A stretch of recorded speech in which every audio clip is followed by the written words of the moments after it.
Welcome back to another new video in SD Bio. WBSSC Group C Group D 2025 এর একটা big breaking update রয়েছে। একটা Bangla news চ্যানেলের খবরের প্রতিবেদন যেটা এই ভিডিওর শেষে শোনাবো।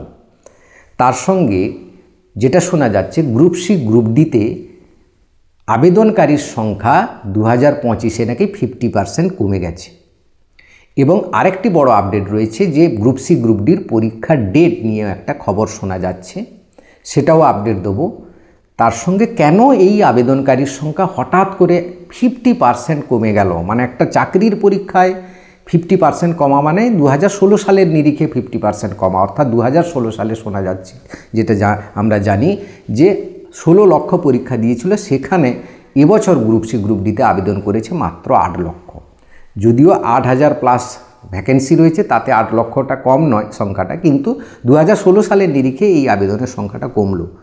তো কেন কমলো তার কারণ বিশ্লেষণ করার চেষ্টা করব, এবং এতে কি কাট অফের কোনো পরিবর্তন হবে, 2016-তে গ্রুপ সি গ্রুপ ডিতে কেমন কাট অফ গিয়েছিলো এবং এক্সপেক্টেড কাট অফ 2025-এ কেমন টার্গেট স্কোর থাকা দরকার উচিত তোমার, দিলে তুমি চাকরিটা পাবে।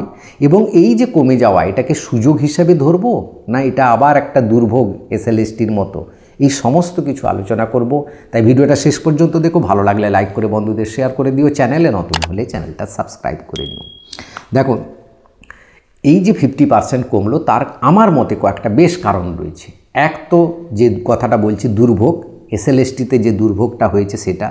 2 নাম্বার হচ্ছে WBSSC group C group D পুরো প্যানেলটা বাতিল করে দেওয়া সুপ্রিম কোর্টের, সেটাও একটা দুর্ভোগ, যার ফলে আর কেউ সাহস পাচ্ছে না। তো 2016 সালে এত আবেদন করেছিল তার একটা বড় কারণ রয়েছে। বহু ছেলে মেয়ে ছিল যারা কোনো দিন বইটই খোলেনি, তারাও আবেদন করেছিল। কেন? তারা পার্টির লোকের সাথে যোগাযোগ করেছিল এবং যে চাকরিটা হয়ে যাবে এরকম বহু ছাত্রছাত্রী আবেদন করেছিল। তো এবং তার মধ্যে কিছুজন প্রপার চ্যানেলে গিয়েছিল, যার ফলে ঠিক টাকাটা দিয়ে ঠিক জায়গায় চাকরিটা পেয়েছিল, বাকিরা কেউ পায়নি। এবার কিন্তু সেই জায়গাটা অফ হয়ে গেছে পুরোপুরি, কারণ এবারে যেহেতু সুপ্রিম কোর্ট এবং হাইকোর্টের সুপারভিশনে হচ্ছে, সেই জায়গাটা করতে ভয় পাচ্ছে। তাই যারা শুধুমাত্র পড়াশোনা করেছে তারাই আবেদন করেছে। তাই এবারের কম্পিটিশানটা কিন্তু যথেষ্ট টাফ কম্পিটিশান হবে, এটা খেয়াল রাখতে হবে। এবং যারা SLST 9, 10, একাদশ দ্বাদশের পরীক্ষা দিয়েছে তাদের মধ্যেও প্রচুর ছেলে মেয়ে আছে যারা গ্রুপ সি গ্রুপ ডিতে অ্যাপ্লিকেশান করবে। এবং আরেকটিও কারণ রয়েছে, এক বড় কারণ যেটা সবার ক্ষেত্রে রাজ্য সরকারের উপর আস্থা একেবারে নেই, আস্থাটা জিরো হয়ে গেছে। কিন্তু হাতের কিছু নেই, অন্ধকার কুয়োর মধ্যে সবাই পড়ে আছি আমরা, তাই অ্যাপ্লাই করতে বাধ্য হচ্ছে, নাহলে কেউ অ্যাপ্লাই করতো না, 8 লক্ষ অ্যাপ্লাই করতো না। যার কাছে চাকরি করব তার প্রতি যদি আস্থা না থাকে তাহলে আমি আবেদন করব কি করে, সেটা একটা কারণ। দ্বিতীয় কারণ হচ্ছে এরপরে যার উপর আমাদের আস্থা থাকে, কার না রাজ্য সরকার বা কোনো কেউ যদি ভুল করে, একদম সুপ্রিম কোর্টের উপর একটা আস্থা থাকে যে এখান থেকে আমরা কিছু সুবিচার পাবো, সেই আস্থাটাও পুরোপুরি চলে যাচ্ছে সাধারণ মানুষের মন থেকে। কেন না এই SLST নিয়ে সুপ্রিম কোর্ট যা রায় দিয়েছে তাতে কিন্তু জট পাকিয়েছে সুপ্রিম কোর্টই। সুপ্রিম কোর্ট যদি একটা ভালো রায় দিত, যোগ্য শিক্ষকদের পক্ষে যেত, তাদের পরীক্ষা না দিতে হতো। আপনারা যখন অযোগ্যদের লিস্ট পেয়ে গেছেন, তাহলে যোগ্যদের আর কেন পরীক্ষায় বসাচ্ছেন? তো এই পরীক্ষায়ও যারা যোগ্য থাকবে, পরবর্তীকালে কোনো যদি কোর্ট কাচারি হয়, সে তো পুরো প্যানেল বাতিল হয়ে যাবে, যোগ্যরা আবার পরীক্ষা দিতে হবে বা আবার পরীক্ষা দিয়ে চাকরি নাও পেতে পারে। এই সমস্ত জায়গা থেকে কিন্তু সবার আমাদের আস্থা চলে যাচ্ছে। তাই কিন্তু কারোর ইচ্ছে নেই খুব একটা গ্রুপ সি গ্রুপ ডি দেওয়ার মতো। সেই জন্য কিন্তু এতটা ড্রাস্টিক্যালি ফল করেছে, 50% কম হয়েছে আবেদন। তো এটা কি একটা সুযোগ? অবশ্যই এটা একটা সুযোগ। এই সুযোগকে যারা কাজে লাগাতে চাইছে তারা পড়াশোনা করছে এবং তারা কাজে লাগাতে পারবে। দেখো, ভবিষ্যতে কি হবে না হবে কিছু নেই, কিন্তু আমাদের হাতে তো কিছু নেই। তো ফার্স্ট হ্যান্ড বেসিসে যেটা পাবো সেই চাকরিটা তো আমাকে নিতে হবে, তারপরে পরের কথা ভাববো। তো সেই সুযোগটাকে কিন্তু কাজে লাগাতে হবে। তো আমরা এবার আসবো, তাহলে কাট অফটা কি কমবে? দেখো, কাট অফ কমার জন্য আমরা আগে দেখতে হবে 2016 সালে গ্রুপ সিতে কেমন কাট অফ গিয়েছিল, গ্রুপ ডিতে কাট অফ কেমন গিয়েছিল। গ্রুপ সিতে সেই গত 16 সালে 60 মার্কের পরীক্ষা ছিল, এবারেও আছে, তাই কাট অফের একটা এক্সপেকটেশান মোটামুটি ম্যাচ করার সম্ভাবনা। কিন্তু গ্রুপ ডিতে কিন্তু কাট অফটা ম্যাচ করবে না, কেন গ্রুপ ডিতে সেবারে 16 সালে হয়েছিল 45 মার্কের, এবারে হবে 40 মার্কের পরীক্ষা।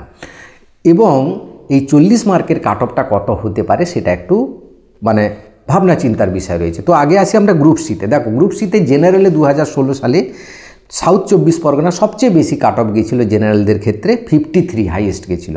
তারপরে 52 নর্থ 24 পরগনা, হুগলি, ঝাড়গ্রাম, মালদা এরকম বেশ কয়েকটি জেলা গিয়েছিল। 50 থেকে 51-এর মধ্যে বেশ কিছু জেলা ছিল। বীরভূমে 48, বাঁকুড়াতে সবচেয়ে কম 44। অর্থাৎ জেনারেলি ইন অ্যাভারেজ যদি দেখো ম্যাক্সিমাম জেলা 48 থেকে 52 পেয়ে তারা গ্রুপ সিতে চাকরি পেয়েছিল। তো এই রকম একটা কাট অফ জেনারেলি তোমাকে ধরে নিতে হবে।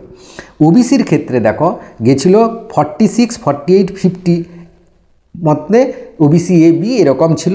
এরই মধ্যে কিন্তু প্রায় সমস্ত জেলা ঘোরাঘুরি করেছিল, যেহেতু রিজিয়ন ওয়াইজ হয়েছিল এবারেও সেই রিজিয়ন ওয়াইজ হবে। এসসির ক্ষেত্রে দেখো 43 গেছিল, বাঁকুড়া সবচেয়ে লোয়েস্ট, এবং তারপরে ম্যাক্সিমাম জেলা ছিল 47, 46, 48 এইগুলোর মধ্যে ম্যাক্সিমাম জেলা ছিল।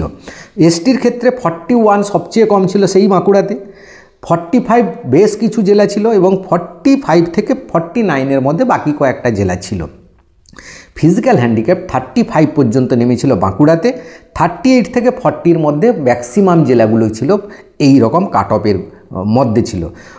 অর্থাৎ গ্রুপ সিতে তোমাকে যদি পেতে হয় তাহলে 2025-এ কত মার্কস পেতে হবে। দেখো তুমি যদি জেনারেল হও এবারে 54+ পেতেই হবে আউট অফ 60, এটা তোমাকে খেয়াল রাখতে হবে। কারণ এবারে সংখ্যাটা কমলেও কম্পিটিশানটা কিন্তু ভালো লোকেদের, তো সেবারে যে ভালো লোকেদের সঙ্গে হয়নি তা নয়, সেবারে ভালো লোকেদের সঙ্গে হয়েছে। 2-1 ভালো ছেলে ছিল, তারা ভালো নাম্বার পেয়ে চান্স পেয়েছিল, কিন্তু ম্যাক্সিমাম তো কোত্থেকে কোথায় ঢুকে গেছিলো, কার নাম্বার কত বাড়ানো হয়েছিল কেউ জানে না। তাই সেই কাট অফটা কিন্তু খুব একটা কাজের নয়। 54+ পেলে তুমি একটা আর এক্সপেক্ট করতে পারো, মানে পেয়ে যাবে 100% তা বলছি না। ওবিসি এ এবং বির ক্ষেত্রে 52+ তোমাকে পেতে হবে, তবে তুমি এক্সপেক্ট করতে পারো। এসসির ক্ষেত্রে 49+ তোমাকে টার্গেট রাখতে হবে, নাহলে কিন্তু তুমি চান্স পাবে না। এসটির ক্ষেত্রে 45+ তোমাকে পেতেই হবে, এবং ফিজিক্যাল হ্যান্ডিক্যাপ 38+ এই টার্গেট নিয়ে তোমাকে এগোতে হবে, এবং যা সিলেবাস আছে সেই সিলেবাস ধরে পড়ে তোমাকে এই টার্গেটের মধ্যে মক টেস্টগুলো দিতে হবে। তুমি যদি পাও বা তাহলে তুমি একটা এক্সপেক্ট করতে পারো। এবারে আসি গ্রুপ ডির কথা। গ্রুপ ডির ভিডিও আমার অলরেডি দেওয়া আছে, গতবারে কত গেছিলো সেটা এই ভিডিও শেষে লিঙ্ক দেওয়া থাকবে, সেখানে ইমেজে ক্লিক করলে দেখতে পাবে। 2025-এ কেমন যেতে পারে সেটা একবার দেখি। গ্রুপ ডি 40-র মধ্যে তোমাকে, তুমি যদি জেনারেল হও 35+ তোমাকে স্কোর করতে হবে, তবে তুমি চান্স পাবে।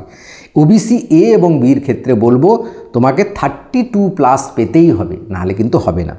এসসির ক্ষেত্রে 30+ পেতে হবে, এসটির ক্ষেত্রে 27+ পেতে হবে, এবং ফিজিক্যাল হ্যান্ডিক্যাপ্টের ক্ষেত্রে 20+ বা 22-23+ পেলে তবে গিয়ে তুমি এক্সপেক্ট করতে পারো যে হ্যাঁ আমি এবার চাকরিটা হয়তো পেতে পারি। তো যাই হোক, পুরো ব্যাপারটা বোঝানোর চেষ্টা করলাম। এরকম টার্গেট স্কোর নিয়ে তোমাকে ভালো করে প্রিপারেশান নিয়ে মক টেস্টগুলো দাও, তাহলে তুমি কিন্তু ভালো রেজাল্ট করতে পারবে এবং চাকরিটা পেতে পারবে, এবং এটাকে একটা ভালো সুযোগ হিসাবে নিতে হবে। কারণ দুর্ভোগের কথা এখন আমি বলবো না, সুযোগ ভালো পজিটিভ দিকটাই আমাকে দেখতে হবে, নেগেটিভ দিকটা দেখে এগোলে কিন্তু আমি লক্ষ্যে পৌঁছতে পারবো না। তাই এটাকে আমাকে সুযোগ হিসেবে নিতে হবে, এবং সুযোগটাকে কাজে লাগাতে হলে আমাকে ভালো করে পড়াশোনা করে এগিয়ে যেতে হবে। এই ছিল আজকের ভিডিওটা ভালো লাগলে লাইক করে সবাইকে শেয়ার করে দেবে। 2016 তুলনায় 50%-এরও কম আবেদন। আরো ডিটেইল আপডেট নেব, সোমরাজ রয়েছে। গ্রুপ সি এবং গ্রুপ ডি পদে স্কুলে নিয়োগের জন্য 8 লক্ষ আবেদন জমা পড়েছে, প্রায় 8 লক্ষ, অর্থাৎ 8 লক্ষ সংখ্যাটাও পেরোয়নি। যেখানে 2016-এ সিভিল সার্ভিস কমিশন যখন গ্রুপ সি গ্রুপ ডি নিয়োগের প্রক্রিয়া শুরু করে সেই সময় 18 লক্ষ আবেদন জমা পড়েছে।